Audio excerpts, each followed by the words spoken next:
आइए हम लोग एक और पद को निकालते हैं। पहला कुरिन्थ अध्याय 15,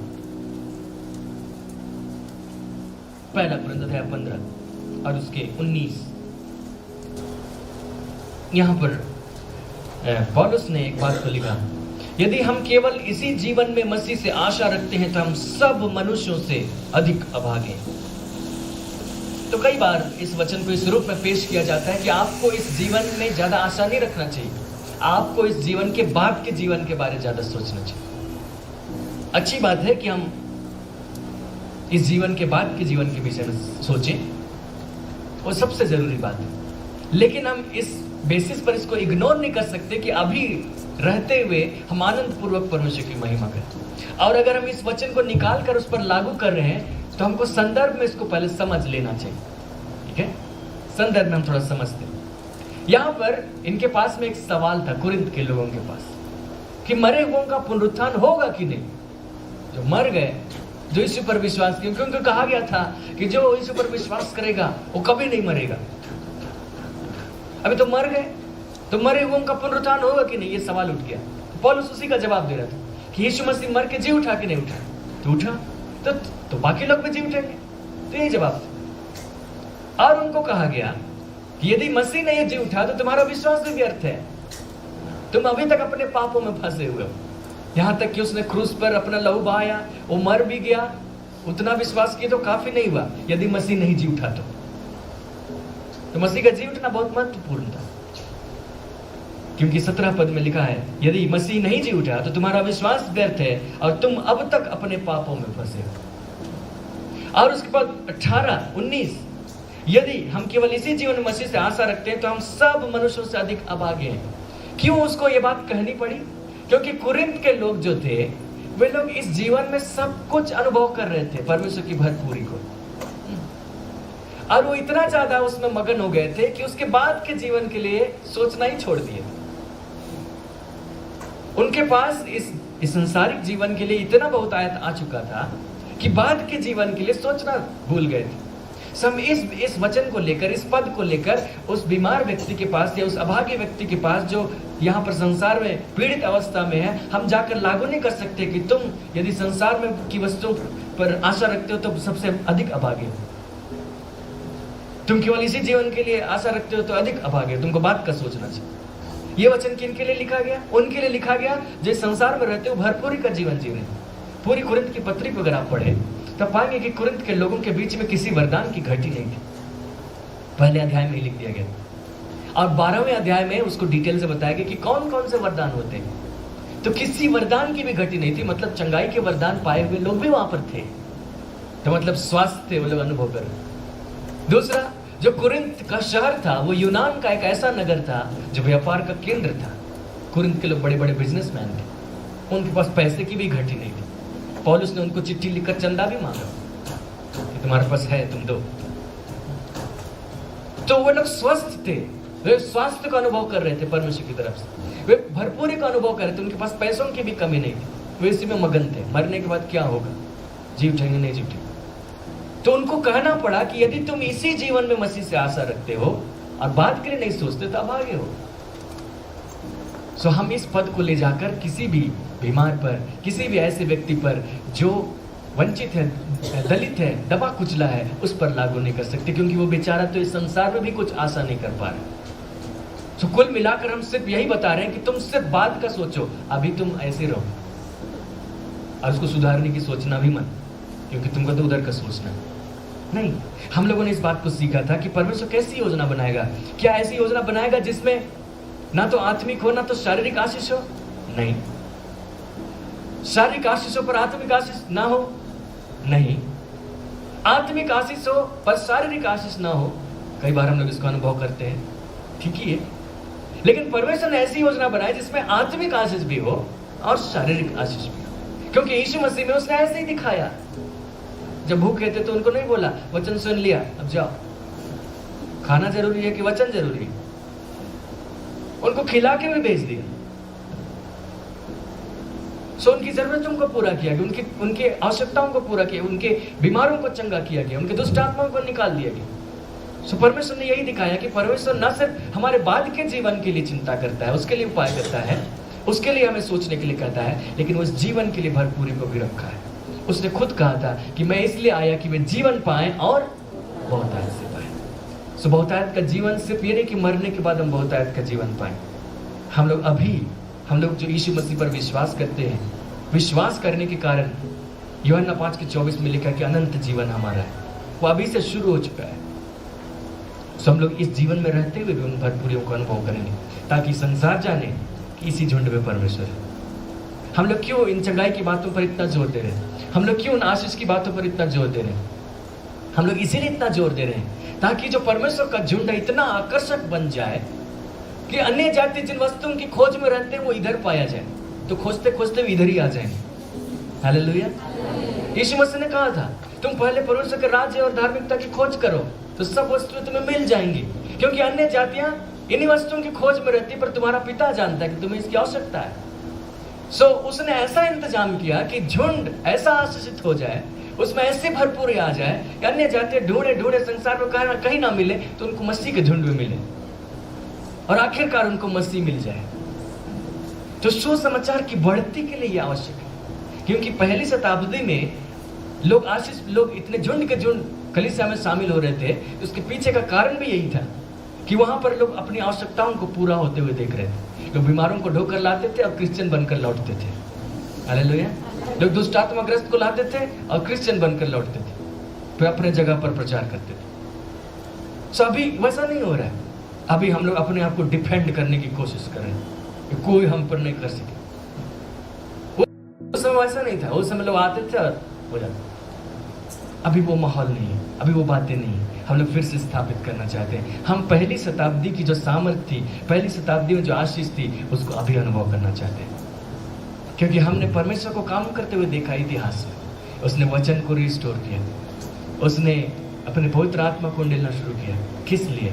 वो इसलिए ताकि कलीसिया तेजस्वी हो जाए, आप और हम उस बात को अनुभव करने पाए। जब हम लोग बीमारी के द्वारा प्रभावित किए जाते हैं, यहाँ पर हमला किया जाता है, तो हम लोग अपने शरीर में बहुत कमजोर अनुभव करने लगते हैं। फील करते हैं कि नहीं चल पाएंगे, सिर दर्द हो रहा है, काम करने का मन नहीं कर रहा है, सोते रहने का मन कर रहा है, कोई मुझको दबा दे हाथ पाँव, ऐसा मन करता है। और हम लोग उसी एहसास को बहुत हवा देते हैं, उसी एहसास के विषय बात करते हैं। बहुत कमजोरी महसूस हो रहा है, ये हो रहा है, और उस पर और ज्यादा मेडिटेट करते हैं, और ज्यादा ध्यान करते हैं।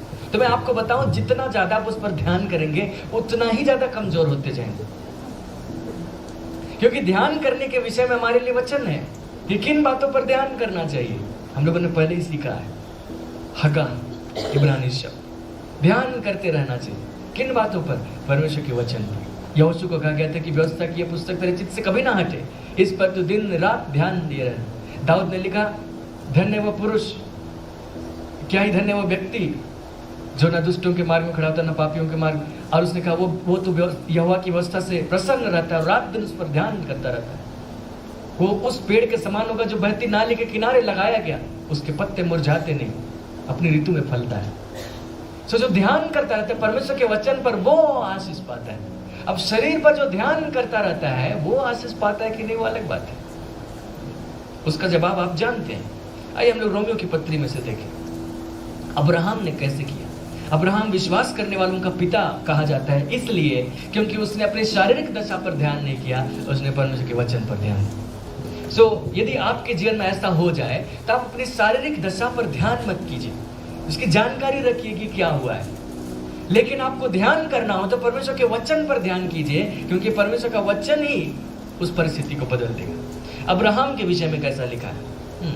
18 से 4 के 18, रोमी 4 के 18, उससे आगे हम लोग पढ़े। उसने निराशा में भी आशा रखकर विश्वास किया, इसलिए कि उस वचन के अनुसार कि तेरा वंश ऐसा होगा, वह बहुत सी जातियों का पिता हो। क्योंकि उसको वचन दिया गया था कि तेरा वंश ऐसा होगा, कैसे आकाश के तारे जैसे हैं, बहुत जातियों का पिता हो जाए। इसलिए उसने निराशा में भी आशा रखकर विश्वास किया, जबकि उसकी उम्र तो लगभग 99 साल की हो चुकी थी, तब तक वो विश्वास करता रहा। सारा की अवस्था ऐसी नहीं थी कि उसकी कोई संतान उत्पन्न हो जाए। 19 पद में लिखा है, वह जो 100 वर्ष का था अपने मरे हुए से शरीर और सारा के गर्भ की मरी हुई सी दशा जानकर भी विश्वास में निर्बल ना हुआ और ना अविश्वासी होकर परमेश्वर की प्रतिज्ञा पर संदेह किया, पर विश्वास में दृढ़ होकर परमेश्वर की महिमा की। उसने शरीर पर ध्यान नहीं दिया कि कैसे हो सकता है, नहीं हो सकता है, सारा इस अवस्था में नहीं है, मैं बुजुर्ग हो चुका हूं, अब नहीं होगा। वो बातें जाती रही, जब उम्र था तो नहीं हुआ तो अब क्या होगा। उसने ऐसा नहीं कहा, उसने अपनी शारीरिक दशा पर ध्यान नहीं किया, लेकिन उसने किस पर ध्यान दिया? उसने परमेश्वर के उस वचन पर ध्यान दिया जो उसको दिया गया था कि तेरा वंश ऐसा होगा। उसको दो चीजें दी गई थी, आकाश के तारों को देखो, और उसने आकाश के तारों को देखा, तेरा वंश ऐसे ही होगा। उसको कहा कि धूल के किनकों को देखो, क्या तू उनको गिन सकता है, तेरा वंश ऐसे ही होगा। वचन कहता है कि उसने इस पर विश्वास किया, हालांकि उसको नहीं मालूम था कि ये कैसे होगा। उसने सारा के कहने पर दूसरा ट्राई भी किया, लेकिन वचन ये कहता है कि उसने उस प्रतिज्ञा पर संदेह नहीं किया कि नहीं होगा, उसने हमेशा विश्वास किया। सो उसके इसी विश्वास पर उसने उस आश्चर्य कर्म को प्राप्त किया। सो जब आप बीमार पड़ जाए या फिर अपने शरीर में दुर्बल महसूस करने लगे तो उस वचन को स्मरण करना शुरू किया, उस वचन को बड़बड़ाना शुरू कीजिए। जो ध्यान करने में एक पार्ट है वो बड़बड़ाना भी है। जो हगा शब्द का 4 अर्थ मैंने आपको बताया था, सोच विचार करना, कल्पना करना, बड़बड़ाना और दहाड़ना। सो आप बड़बड़ाइए उन बातों को। अगर आप शरीर में कमजोर महसूस करें, आप उसको बड़बड़ाइए। जो चंगाई के वचन आपने सीखे कि यीशु मसीह ने इसलिए कोड़े खाए कि मैं स्वस्थ हो जाऊं, मेरे लिए चंगाई की पूरी कीमत चुका दी गई है। यीशु मसीह मेरे लिए बीमार बन गया क्रूस पर, परमेश्वर ने उसको रोगी कर दिया ताकि मैं स्वस्थ हो जाऊं। तो स्वास्थ्य मेरा है। आप इस बात को कहिए कि जो मेरी संपत्ति है उसको कोई चुराने की कोशिश कर रहा है, हम उसको चुराने नहीं देंगे। जब आप बीमार पड़ने लगे या फिर ऐसा कुछ अटैक होने लगे तो आप ये मत कहिए कि हाँ ऐसा तो हो जाता है। आप कहिए, आपका एटीट्यूड ये होना चाहिए, आपकी सोच ये होनी चाहिए कि ये मेरी संपत्ति है, स्वस्थ रहना मेरी संपत्ति है, इसको कोई चुरा रहा है, मैं चुराने नहीं दूंगा। आप इसको बड़बड़ाइए, आप अपने आप में कहिए इन बातों और ये बातें पूरी हो जाएंगी। सो हम लोग विश्वास करेंगे उस अवस्था में भी जब हम लोग फील नहीं करें। इंग्लिश में 2 अच्छे शब्द आते हैं चंगाई के लिए, जो शब्द है हीलिंग, और महसूस करने के वजह शब्द है फीलिंग। ठीक है, हीलिंग चाहते तो फीलिंग को छोड़ना पड़ेगा, और फीलिंग पे जाएंगे तो हीलिंग नहीं होगी, क्योंकि शरीर के फीलिंग पर ही चाहते हैं। अच्छा नहीं फील कर रहे हैं, ये नहीं फील कर रहे हैं। हम लोगों ने सीखा था, हम लोग आत्मा, प्राण और शरीर 3 प्रकार से। तो शरीर की इंद्रियां हम पर हावी हो जाती है और आत्मा को दबा देती है, तुम काम ना कर सको। परमेश्वर क्या चाहता है कि आत्मिक बातें शरीर पर हावी हो जाए, उसके लिए वचन पर ध्यान लगाना पड़ेगा। और वचन पर हम ध्यान लगाएंगे तो पता चलेगा कि शारीरिक बातों पर हम हावी हो गए। यहाँ तक कि शरीर पर जो अटैक हो रहा था पतित संसार में, उस पर भी हम हावी हो गए, हम स्वस्थ हो गए। कई बार आप वचन में पाएंगे कि चंगाई और जो पाप क्षमा है, इनको आपस में एक दूसरे के साथ जोड़कर लिखा गया है, क्योंकि दोनों ही एक ही प्रकार के हैं। हम लोग एक पद निकालते हैं, आपको ऐसे कई पद मिल जाएंगे, पर हम लोग एक पद निकालेंगे भजन संहिता में से, भजन संहिता की पुस्तक और उसके अध्याय 103 और उसके पद 3। भजन संहिता 103 और उसका 3रा पद। यहां क्या लिखा है? वही तो तेरे सब अधर्म को क्षमा करता और तेरे सब रोगों को चंगा करता है। परमेश्वर तेरे सब अधर्म को क्षमा करता और तेरे सब रोगों को चंगा करता है। हम लोग एक और पद निकाल कर देखते, यशायाह और उसके अध्याय 53 और उसके पद 5। यशायाह 53 और पद 5 यहाँ है, परंतु वह हमारे ही अपराधों के कारण घायल किया गया, हमारे अधर्म के कामों के कारण कुचला गया, हमारी शांति के लिए उस पर ताड़ना पड़ी कि उसके कोड़े खाने से हम लोग चंगे हो जाए। सो पापों की क्षमा और शरीर की चंगाई, कई बार आप पाएंगे कि दोनों को एक साथ लिखा गया है। वो इसलिए लिखा गया कि दोनों ही हम लोग उसी प्रकार से प्राप्त करते हैं, एक ही प्रकार से प्राप्त करते हैं। हम लोग पापों की क्षमा कैसे प्राप्त करते हैं? विश्वास के द्वारा। ठीक है, हम विश्वास करते हैं। क्या आप अपने शरीर में कुछ फील करते हैं? आपने पापों की क्षमा पाए तो कुछ फील किए, अच्छा फील होने लगा शरीर में, हवा में उड़ रहे हैं ऐसा महसूस कर रहे हैं, या कुछ ऐसा हल्का हल्का महसूस करें शरीर में, कुछ ऐसा फील करते हैं पापों की क्षमा पाने पर? नहीं, हम लोग विश्वास से जानते हैं कि उसने हमारे पापों को क्षमा कर दिया। उसी प्रकार चंगाई के विषय में भी हमको विश्वास से जानना चाहिए, फीलिंग से नहीं जानना चाहिए। फीलिंग को तो हम कंट्रोल करेंगे अपने विश्वास के द्वारा, और अगर हम फीलिंग पर छोड़ दें तो फीलिंग हम पर हावी हो जाएगा। इसलिए हम लोग विश्वास करते हैं यीशु मसीह के कोड़े खाने से हम स्वस्थ हुए, हम चंगाई को प्राप्त किए, और हम ये विश्वास करते हैं, और ये विश्वास हमारी फीलिंग को बदल देता है, हमारे एहसास को बदल देता है, हमारी बातों को बदल देता है। यीशु मसीह ने जब अपने चेलों को सारी बातों को सिखा दिया, उसने लास्ट में, सबसे अंत में उनको क्या कहा, हम लोग मत्ती की पुस्तक में जाकर देखें। मत्ती की पुस्तक अध्याय 28 और उसके आखिरी हम लोग देखेंगे 18 से 20 तक।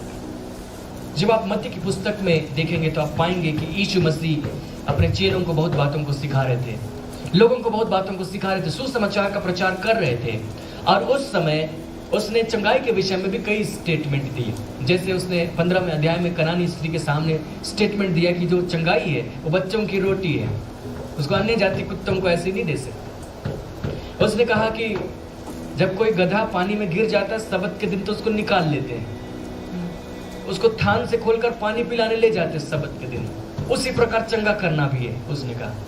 तो चेलों ने इन बातों को सीखा था, और उन चेलों को उसने लास्ट में क्या स्टेटमेंट दिया, यीशु ने उनके पास आकर कहा, स्वर्ग और पृथ्वी का सारा अधिकार मुझे दिया गया है, इसलिए तुम जाओ, सब जातियों के लोगों को चेला बनाओ, और उन्हें पिता और पुत्र और पवित्र आत्मा के नाम से बपतिस्मा दो, और उन्हें सब बातें जो मैंने तुम्हें आज्ञा दी है मानना सिखाओ, और देखो मैं जगत के अंत तक सदा तुम्हारे संग।